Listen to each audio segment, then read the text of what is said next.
ବାଳି ମୃତ୍ୟୁ ପୂର୍ବରୁ ରାମଙ୍କୁ କହିଲେ, ପ୍ରଭୁ ଆପଣ ମର୍ଯ୍ୟାଦା ପୁରୁଷୋତ୍ତମ ହୋଇ ଆପଣ ମୋତେ ଛପି କରି ମାରିବା ଉଚିତ ହେଲାନି। ରାମ ବାଳିଙ୍କୁ ଉତ୍ତର ଦେଲେ, ଦେଖ, ଛୋଟ ଭାଇଙ୍କ ସ୍ତ୍ରୀ ଭଉଣୀ ସମ ଅଟେ। ତୁମେ ତାରାଙ୍କୁ ଅପହରଣ କରି ପାପ କରିଛ, ତେଣୁ ତୁମେ ଦଣ୍ଡ ପାଇବା ଯୋଗ୍ୟ ଅଟ। ବାଳି କହିଲେ, ପ୍ରଭୁ ମୁଁ ମୋର ଦୋଷ ସ୍ୱୀକାର କରୁଛି। ଅଙ୍ଗଦ ଉପରେ କୃପା ଦୃଷ୍ଟି ରଖିଥିବେ।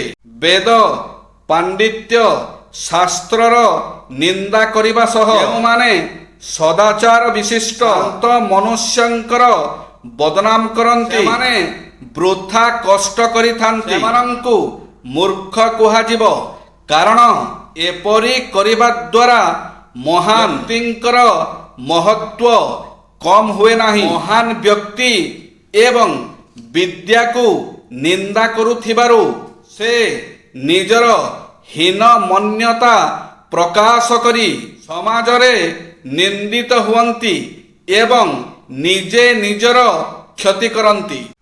ପ୍ରେମର ପରିଭାଷା। ପ୍ରେମ ହିଁ ଜୀବନ ରୂପକ ବୃକ୍ଷର ଔଷଧୀୟ ରସ। ପ୍ରେମ ଏକ ନିର୍ଦ୍ଦିଷ୍ଟ ବୟସ ଓ ସୁସ୍ଥ ମନର ସମ୍ବେଦନଶୀଳ ପରିପ୍ରକାଶ। ଜଣକୁ ଭଲ ପାଇବା ବା ପ୍ରେମ କରିବା ଅର୍ଥ ତାର ଶାରୀରିକ ଅନ୍ତର୍ନିହିତ ଶକ୍ତିକୁ ବିଶ୍ୱାସ କରିବା। ଦୁଇଟି ହୃଦୟର ଅନିୟନ୍ତ୍ରିତ ଆବେଗ ହିଁ ପ୍ରେମ। ଯୌବନ ସମୟରେ ପ୍ରେମ ହିଁ ନିରାଶା ରୂପକ ଅନ୍ଧକାରକୁ ଦୂରେଇ ଆଶାର ଜ୍ୟୋତି ପ୍ରଜ୍ୱଳିତ କରେ। ବିବାହ ପୂର୍ବରୁ ନାରୀ ଓ ପୁରୁଷ ମଧ୍ୟରେ ଅଶ୍ଳୀଳ ଆବେଦନର ପରିପ୍ରକାଶକୁ ପ୍ରେମ କୁହାଯାଇପାରେ ନା। ପ୍ରେମ କରିବା ବା ଭଲ ପାଇବାର ଅର୍ଥ ଜଣେ ଅନ୍ୟର ଭାବନାକୁ ଚିହ୍ନିବା ସହ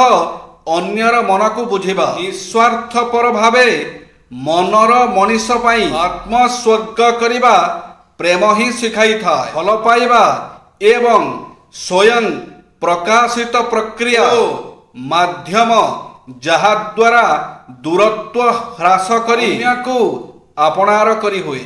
ଛାତ୍ର ଛାତ୍ରୀଙ୍କ ପାଇଁ ବାସ୍ତୁ ସିଦ୍ଧାନ୍ତ। ଷ୍ଟଡି ଟେବୁଲରେ ଟେବୁଲ ଲ୍ୟାମ୍ପ ବ୍ୟବହାର କରାଯିବା ଉଚିତ। ଏହି ଟେବୁଲ ଲ୍ୟାମ୍ପ ବଲ୍ବ ବାହାରକୁ ଦେଖାଯିବା ଉତ୍ତମ।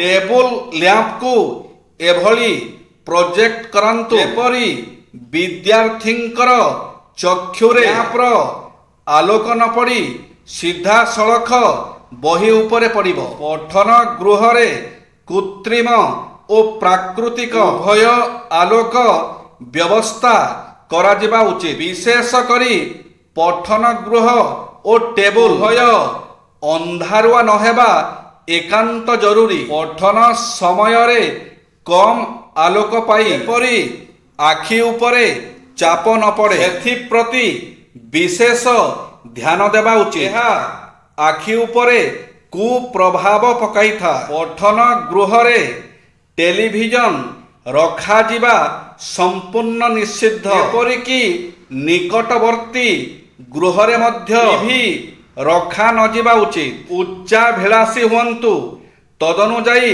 କାର୍ଯ୍ୟ କରନ୍ତୁ। ଫଳରେ ଆସକ୍ତ ହୁଅନ୍ତୁ ନାହିଁ। ଫଳ ଆପେ ଆପେ ପ୍ରାପ୍ତି ହେବ।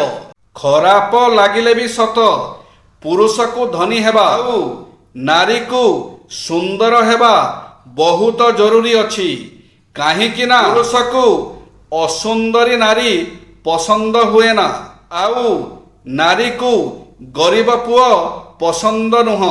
ଜୟ ଶ୍ରୀ ଜଗନ୍ନାଥ।